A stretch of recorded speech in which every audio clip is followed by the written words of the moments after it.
Hello అక్వామన్, ఈ Mayadeepam heater అట్లా ఎలుగుతానే ఉంది కానీ అది పని చేయట్లేదు. జస్ట్ లైట్ ఎలుగుతుంది కానీ ఆక్వేరియం ని పట్టుకొని చూస్తే నీళ్లు చల్లగా ఉన్నాయి. ఇంకా మెల్లిగా జాగ్రత్తగా మూతను తీసేసి, అసలు ఆ మూతను తీసాక చూడండి, ఆ క్యాట్ ఫిష్ ని పై నుంచి చూస్తే మైండ్ పోయింది, అంత పెద్దగా అయిపోయింది అనమాట. ఇంకా ఈ పాత హీటర్ ని కూడా తీసేస్తున్నాను, ఇది ఇంకా ఎందుకు పనికిరాదు. దీన్ని తీసేసి కొత్త హీటర్ తెచ్చుకున్నాను. ఈ కొత్త హీటర్ ఏమో 200 వాట్స్ అనమాట, ఎందుకంటే దగ్గరగా 200 లీటర్స్ నీళ్లు ఉన్నాయి కాబట్టి అందులో. ఇప్పుడు చూడండి మా అమ్మాయి హీటర్ డబ్బాతో స్నూఫీ ఎట్లా ఆడతాడో.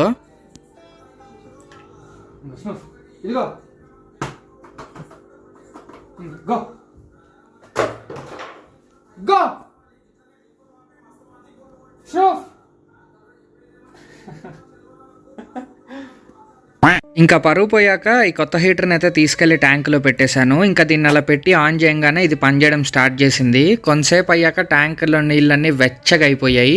సో ఇప్పుడు ఇందులో ఉన్న ప్రజలు ఆనందంగా ఆహ్లాదంగా బతుకుతారు. హాబీలో జాయిన్ అవ్వడానికి సింపుల్గా సబ్స్క్రైబ్ కొట్టి పెట్టుకోండి. నేను మీ రఘురామ్ రాజా.